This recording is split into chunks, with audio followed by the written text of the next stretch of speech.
To appease the prosecution, he requested I submit evidence of why I believed there was a shift in the environment of AMC.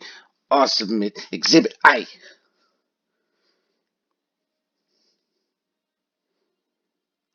Just 'cause you can't explain it, don't mean it don't exist. You can't see the air, can you?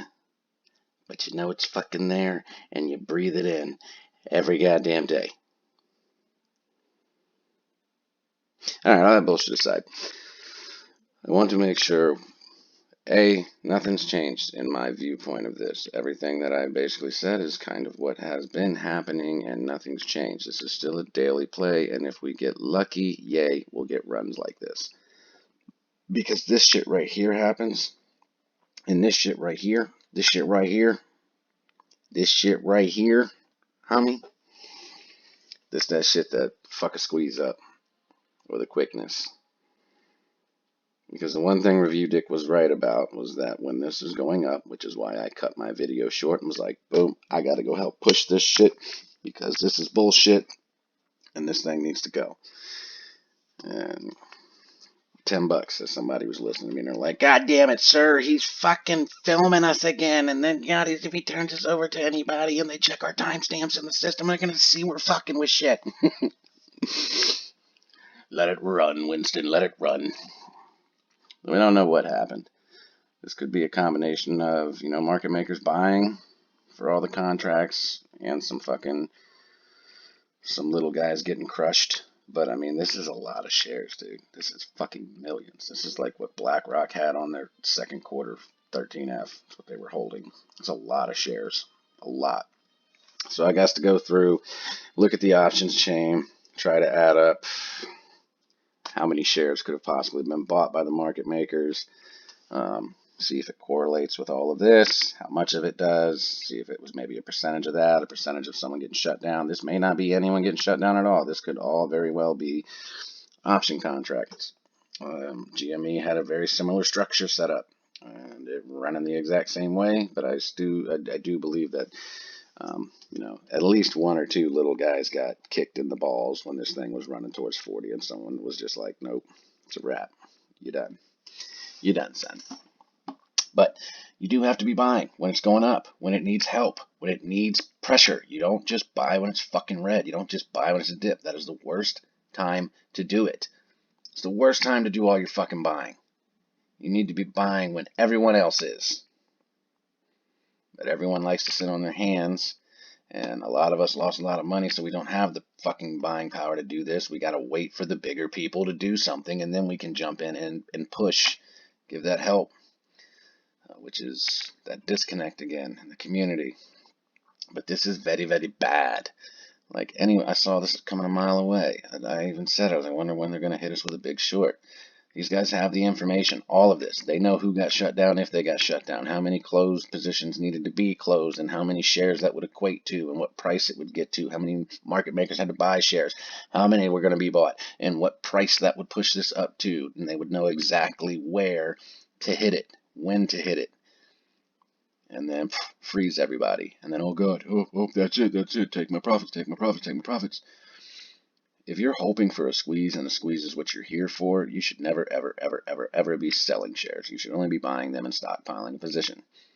This is where options become your best friend, because you can buy them out of the money so that you don't have to risk them, a market maker buying to cover your contract. And then if you sell it, they can just sell those shares back, which that's another issue that happens. People get contracts that run like right into the money, and instead of holding them like you should, because they become super duper lucrative when they go way, way, way, way, way above the strike price that you picked, people sell them, and then all those shares per contract that the market maker bought, they just fucking sell right back into the market. They don't need them anymore. But you buy them out of the money, and then you make more money on those. You sell some of them. I usually like to buy my contracts, depending on how expensive they are, in 2s and 4s. If I have the money, sometimes I'll buy them in 6s and 8s, depending on where they're at.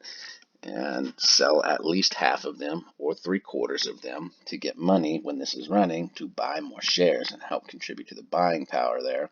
And then if it keeps going up, I'll have that contract to get rid of and then buy more contracts with that one. And that's kind of the safest way to do this shit. But again, there's a lot of percentage of shares out there that we don't control, we don't own. And either way, even what we do control, I don't fucking trust anyone in this goddamn community to not sell their shares. I watched the guys that pulled us into this thing do it.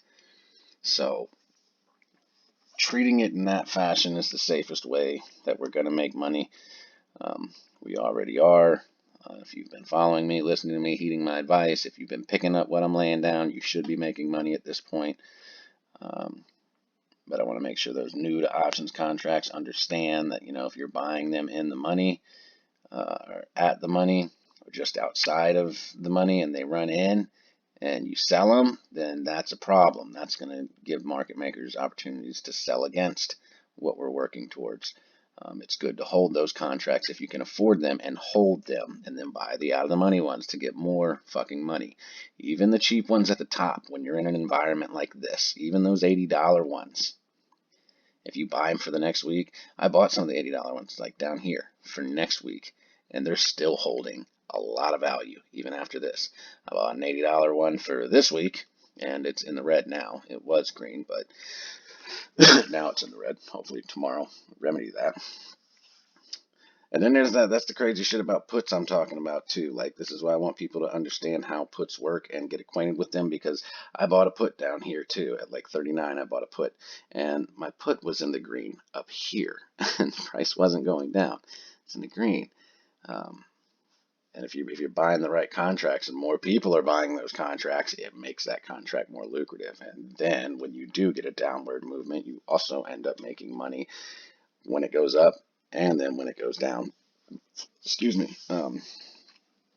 So a lot of this just depends on so many other people, and you really need to depend on yourself and worry about you. Everyone else is when everyone else is fearful, be greedy. That's what everyone says. That's been pushed around in this community too. We're supposed to be a squeeze, buy, hold, ape family, be greedy when everyone's fearful. Yeah, that's in a normal stock environment. Yes, it's very smart, very intelligent. You're supposed to do that. But if people are buying shares and then selling shares, that is not anyone that is interested in seeing this thing squeeze at all. It's just not, because you're doing the exact adverse of what needs to be done.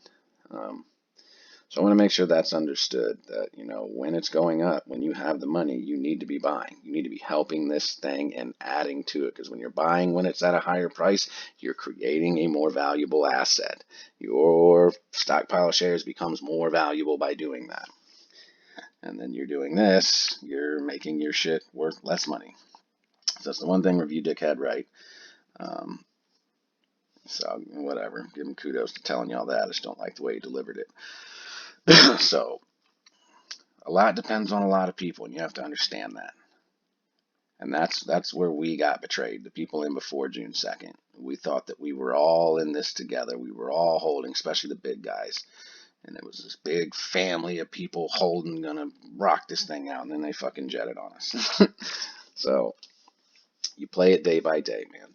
And hopefully, if you're playing it day by day, there's no way you're gonna miss the squeeze. If you're playing it day by day, you at least, again, at the end of every day, you should be buying a contract or two, or whatever you have the money for. So no matter what happens here or in the pre-market, or if it opens up and starts running, you're already in. You're in. Yay, wonderful. But you're not going all the fuck in.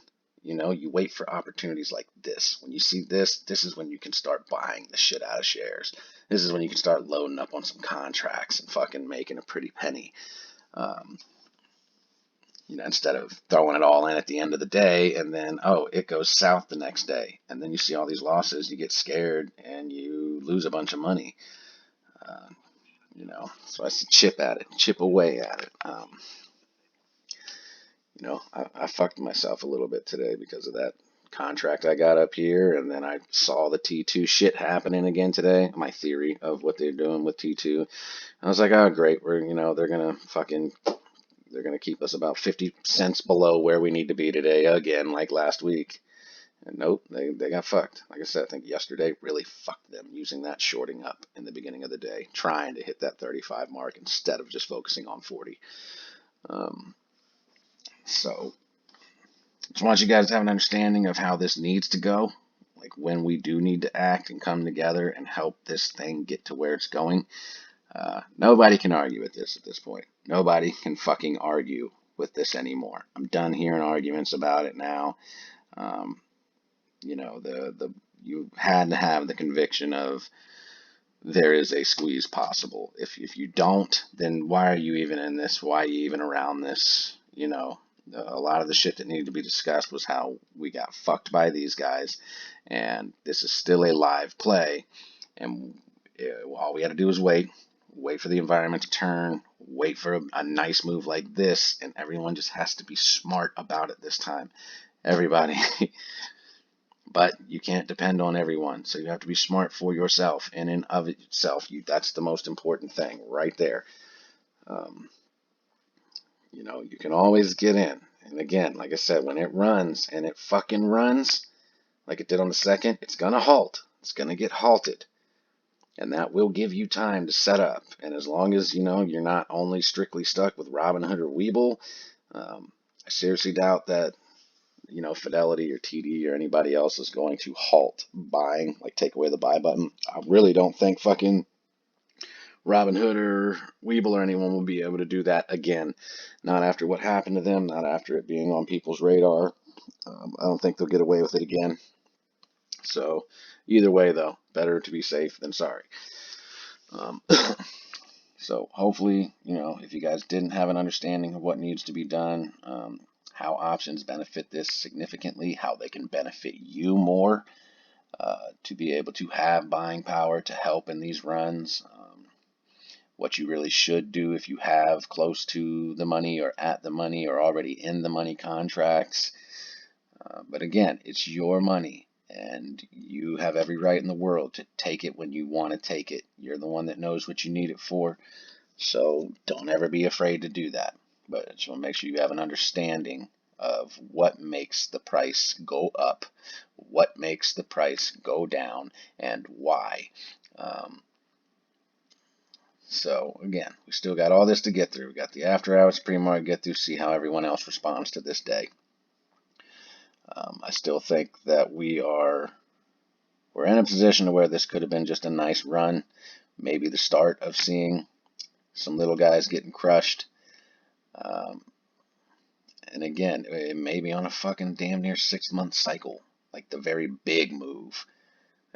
History would say that that's what it's on. It's on a 6-month fucking cycle, roughly, to where you see a big fucking move. But the higher the price goes in something, the more everything costs. So that could speed up a time frame. It could cut it in half. It could be at a fucking, you know, exactly half of 6 months. It could be like a 3-month time frame now from where shit went down last, where the manipulation started.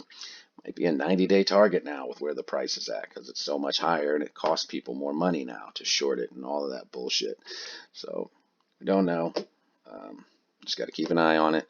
Just keep playing. You can't be upset. If you've been playing this the way that I've been trying to help create a mindset for AMC, if you've been playing it that way, you cannot be upset. Like, you should be very happy right now. You should be profitable as shit right now. You should have made some money and maybe lost a little bit, but kind of gauging where the environment's been, kind of figuring out how you want to go about trading this on a daily basis. And like I said, when you get moves like this, yip, yip, yay, good for you, fucking A, what a day. Like, that's how that goes.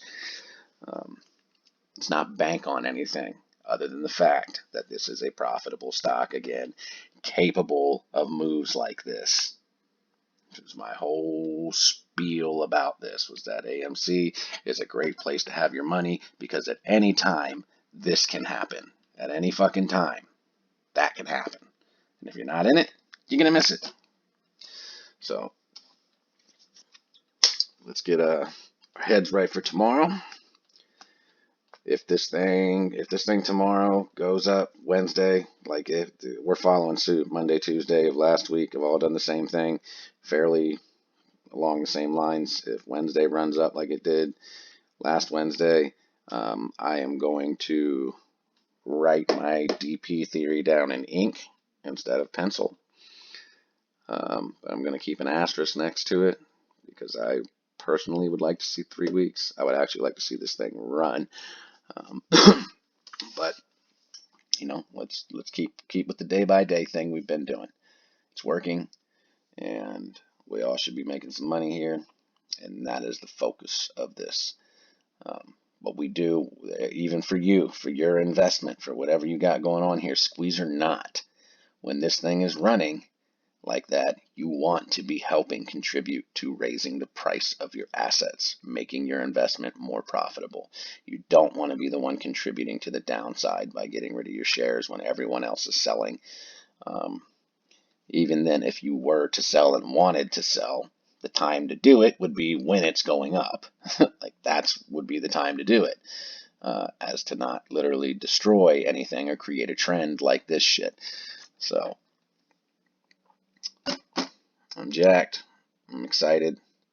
I'm happy for you guys that are telling me, you've learned things, you're making money. Like I'm super stoked about that. Like that has made every fucking hour and every day that I've watched this and been making videos worth it. Every bit of it. That was my worst fucking fear. I think I mentioned it already, was that I'm doing all this and I've been doing all this and it's just wasted.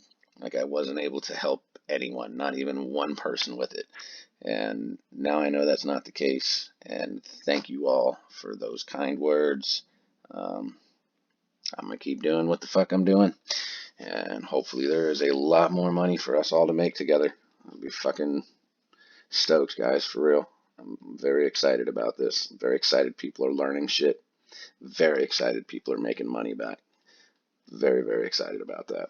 So we'll see what happens. I'll check in probably after the after hours, see exactly how it closes out today. Not expecting much. Honestly, this is kind of what I thought would happen. There may be like a volatile fucking move the last hour of after hours, one way or the other. But I think if there's going to be any big significant movement up or down, it's going to be in the pre-market most likely. So anything changes, anything happens, I will report. I'm out.